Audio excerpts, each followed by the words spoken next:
I want you guys to see how I'm starting my day, my first stop of the day.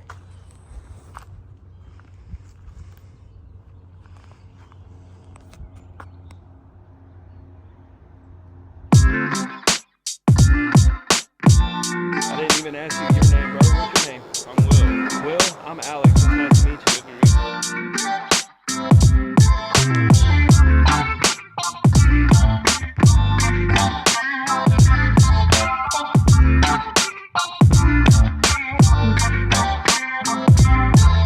So you known this guy for a minute? you. Yeah, man. Yeah. School age, I got age you. friends. You trust him enough to cut your hair, huh? Oh, yeah. That means you know him pretty well. Yeah, man. One of the things, because my girl is also a cosmetologist, and we're gonna be starting to open up our own business. Nice, very nice. And we're gonna be operating in the same shop for a little bit to build our experience, really get a good clientele base built up. Yeah. And then we're gonna open up our own shop, and the idea is to really create a space for people who've always felt like a little out of place in a barbershop or a salon. Yeah. Because I never really found myself frequenting those places because, for one, I always felt awkward if I just sat there in silence. Yeah. Or two, didn't have any info on sports to talk about. Yeah, okay, yeah. So for my girl and I, we're big nerds. We like Comic-Cons and Star Wars, anime, computer games. What's wrong with that? So nothing. nothing at all, Yeah. right? But for my era, growing up, it's those were the people that were outcasts. Yeah. You weren't cool. You couldn't Why would you care about your physical appearance if you weren't cool, quote unquote? You know? And it's dang, man. So here we are. I've came across quite a few people who's just kind of approached their physical appearance in it didn't matter kind of way, Yeah. And I feel once we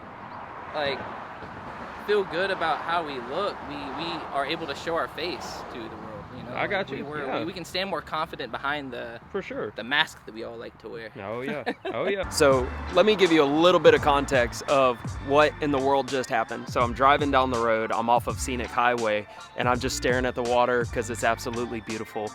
And I pass by what looks like a guy giving another guy a haircut, and I'm like, wait, what? And I double and triple take, and I'm like, that was somebody giving somebody a haircut. And I whipped it around. I could not help myself because curiosity just really got the best. So I'm like, okay. And sure enough, it's a guy doing mobile. His name is Cassidy, but it's Cassidy, right? I didn't get that wrong. Okay, so his name is Cassidy. Can I put all your info out there? Okay, sweet. So if you're local, I'm gonna put his Instagram up. I'm gonna put his phone number up, all of that. If you're here in Pensacola, if you're local and you see this, check him out, give him a call.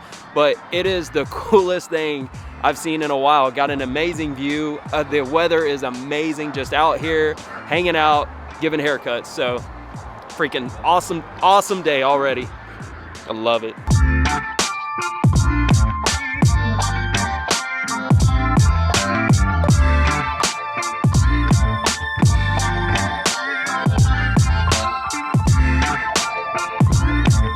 That is a $6,000 lawnmower.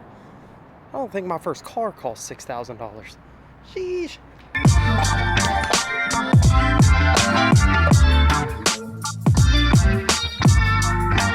So what happens if a chicken tries to drink out of this? Dude, bro, dude. So I find myself being really aggravated today because me and God have been having, in one way or another, the same conversation over and over and over again. Not on God's end, of course, on my end, but I was telling Shauna about it, and I was saying, I feel like relationship with God, for me, is so difficult because I always forget that it's a relationship. I always forget that he just wants to commune with me. He wants to fellowship with me. He wants to love me. He wants me to love him back.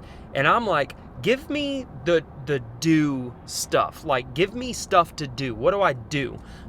Go witness, go do this, go heal the sick, do all of those things. I want to focus on the do stuff. And God wants me to focus on the relationship side of it.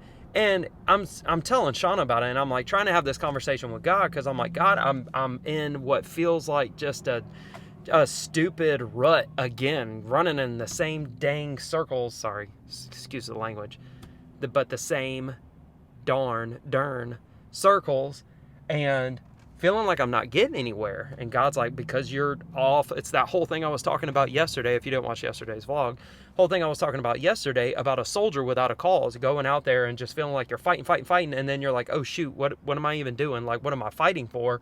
And it's like, well, relationship. The cause is relationship. Everything you do is out of relationship. And God's telling me that. And I'm talking to Shauna about all this. And I get so mad because the same stupid Bible story, it's not stupid, but the same Bible story keeps on coming up in my house. And it's the story of Mary and Martha. I said this like days ago on a vlog. I can't even remember, but I swear I'm going to find it. I'm going to put it up here. For whatever reason, God laid on her heart to research or to look at the story in the Bible where Jesus was in the house and he was having dinner with Mary and Martha. But the story of Mary who chose the right thing, and Mary who's just sitting at the feet of Jesus, and Martha is going around doing a good thing, serving Jesus, serving the people around Jesus, working hard. And it's like, that's a good thing, Martha, but Mary chose the better thing. And I'm like, Alex, it's good to work for God, but it's better to pursue relationship. And I'm like, oh God, don't tell me that stupid story again. So there's my vent. There's my vent for the day. You know what really grinds my gears? Mary and Martha. If I hear that story one more time. Mine and Shauna's camera setups really is like me being big camera, her being little camera. Like, look at it. Like, there's my big tripod and my big camera and big microphone. And here's her little tripod, her little camera, her little microphone. I think it's so cute.